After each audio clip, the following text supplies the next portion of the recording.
All right, I've got a couple big announcements for you guys. Number one, PFF's player prop tool is now available on the web for all PFF Plus subscribers. And number two, PFF Plus is 40% off right now. If you use the promo code BLACKFRIDAY, you get all of the same data, grades, and analytics that all 32 NFL teams use, all 136 FBS teams use. As well, you get access to our 2026 NFL mock draft simulator, that world-class player prop tool that can help you nail all of your bets, and of course, the best fantasy football tools on the planet as well. Again, 40% off PFF Plus right now when you use the promo code BLACKFRIDAY.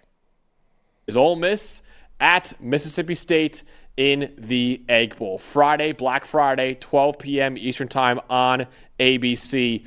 The storylines to know in this game, a little bit on the field, but mostly on the field, off the field, Dalton.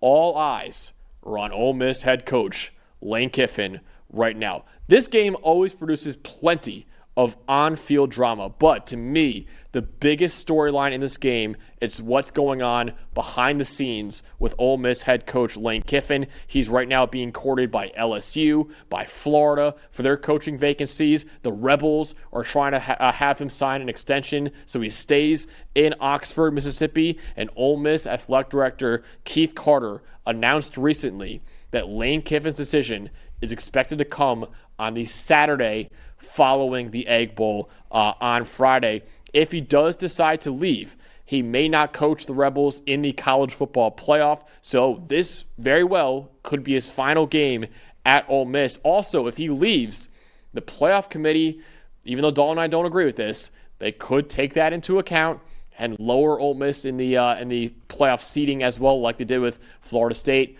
and Jordan Travis in the past. That is a part of their guidelines, that they can lower teams based on a coach leaving or a player getting hurt as well. Now, on the field, a win for Ole Miss would be massive. It would pretty much ensure that they would host a first-round college football playoff game, and it also would keep Ole Miss alive for their first ever SEC title game appearance. I actually could not believe that when I read it. Ole Miss has never made an SEC championship game before. If they win this game, they would stay alive, but they would also need losses from Texas A&M on Black Friday and also a loss from Alabama on Saturday against Auburn in order to make it to Atlanta. And for the Bulldogs, not only can you play spoiler to Ole Miss, Dalton, Mississippi State also needs to win this game to make a bowl game as well. So some massive implications for both programs in this Egg Bowl. Massive implications, no shortage of drama. And you mentioned Ole Miss still likely locks in a playoff spot with a win. But if they lose and they're 10-2, they have, I don't want to call it a shaky resume, but I don't know that it's the best resume among two lost teams if they are 10-2. A loss to Mississippi State, obviously a loss to Georgia was a close game, but outside of the Oklahoma win, I don't think there's a whole lot here to hang their hat on. Tulane is ranked. That's big time. I guess that's their second biggest win there, but I think you look at Ole Miss getting into really precarious territory if they were to lose this game and be in that big group of 10-2 teams, because somebody's going to get left out, especially if we get a Vanderbilt win, if we get another Miami win this week. There's going to be somebody at 10-2 that gets left out, and if they're 10-2 and Lane Kiffin leaves, it could very well be Ole Miss. So they need to win this game regardless. I'm with you. Even if they win this game and Lane Kiffin leaves, they should still get at least a home game, right? Yeah. They're 11-1. They've earned it. The only loss was to Georgia, but they still got to get through a rivalry game in Starkville. This is not going to be easy, and there's a whole lot of drama surrounding it. So you have the Mississippi State offense in this one against Ole Miss's defense. What should we know on this side of the ball? I'm going to focus on the Ole Miss defense because Mississippi State's offense at this point, it's a lot of RPO. You do have Devon Booth and Fluff Bothwell. That's a dangerous backfield threat back there with those two running backs. And Blake Shapen, the big thing with him is you have to be able to get pressure on him. If you look at Ole Miss's defense this year, and really what correlates to them having good defensive games, it's their defensive line, right? So overall, they're the 19th ranked defensive line in the country according to our grading. They might not have one superstar, but it's a solid group of players. But that leans more into the run defense side of it. 14th in run defense grade, which again is good to try to slow down Booth and Bothwell, but only 79th in pass rush grade. Here's the big thing. You can tell there's a big split with this. Ole Miss, in the 6 highest graded games from their defensive line, they allow just over 12 points a game. In their 5 worst games graded on the defensive line, when the trench battle gets to be a little bit of a struggle, they give up almost 30 points a game. So I think, to me, when you look at guys like Prince Will Uman-Mielen, when you look at, guys like Cam Franklin, Will Eccles, Suntaran Perkins, these guys have to step up front and win this battle in the trenches, especially, I think, that group of edge players, right? Mississippi State, decent on the interior, kind of shaky at offensive tackle. If they can get a rush off the edge and make Blake Shapen, who's got a 42 passing grade under pressure, make him make decisions under pressure, he's not going to run a whole lot, then I think you put yourself in a good situation. I think the spotlight for me is on Ole Miss's defensive line, and if they can win the trench battle here decisively. Yeah, I'm looking at Ole Miss's offense in this one, and really about Kawan Lacey, their star running back, against Mississippi State's run defense in this one. So Ole Miss's passing attack led by Trinidad Chambliss, and of course Lane Kiffin drawing up plays too. That should give Mississippi State plenty to deal with in this game.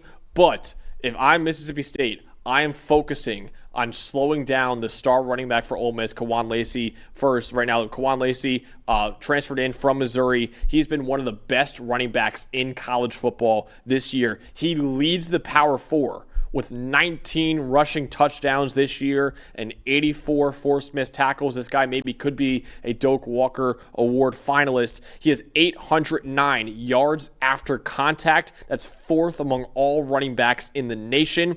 And in his last game against Florida, he ran for 224 yards and 3 touchdowns. And Mississippi State has had a lot of issues slowing down opposing run games this year. They allow the 6th most yards per carry in the Power 4 at 5.6 yards per carry. And in Mississippi State's last game, Ahmad Hardy, the Missouri running back, who also is going to be, I would say, a Doak Walker Award finalist, he ran wild on the Bulldogs defense. He ran for 300 yards and 3 touchdowns on Mississippi State. He averaged 12 yards per carry in that game. So I expect Lane Kiffin to utilize Kawan Lacey as his workhorse in this game until Mississippi State proves that they won't be run all over like they've really been all year. Absolutely agree. When you look at that Mississippi State defense all year, they've really been built from the back end forward. They fixed the secondary this year. They've had a solid year on the back end, Jerron Manning and those guys, but up front is where it's been the problem, right? When teams are able to run on them and really get into the meat of their offense, then you have a problem, and that's really where Ole Miss likes to live. Kawan Lacey's gotten a heavy workload this year. He breaks tackles, he keeps him on schedule, and then he allows Trinidad Chambliss to really be in good situations and take shots down the field, right? With DeJon Stribling, with Caden Lee, with all the receivers that they have. Winston Watkins has been really good for him as well. But it does start. Kawan Lacey as the engine of this offense. We saw it even going back to the Oklahoma win where he was a big difference maker. Now you look at this game and go, they have to run the football first. I think there's a big premium in this game on who gets to run in the football. Lacey as the workhorse for Ole Miss, or it's Booth and Bothwell, the tandem for Mississippi State. That could really decide this game. So ultimately, Dalton, who will win the Egg Bowl? Will Ole Miss pretty much clinch a first-round home playoff game, or will Mississippi State pull off the upset and clinch bowl eligibility? I think it's going to be the start of a wild and wacky weekend. I really do. I think this game in Starkville, with all the drama surrounding it, could really be more of a coin flip game than you think looking just at the records. This is one of those rivalries that it always gets a little bit weird. I'm going to take Ole Miss. I'm going to take it down to the wire, 31-30. I think we are going to see. I think it's the start of an absolute circus in college football this weekend. I think it's going to start right at Friday at noon. I think Chambliss comes up with just enough plays at the end to make it happen, but Ole Miss really needs their pass rush to come through for them, because Mississippi State, when they get in a rhythm, they can be dangerous offensively. I'm taking Ole Miss by a bigger margin. I have it 37-24 Ole Miss over Mississippi State. I think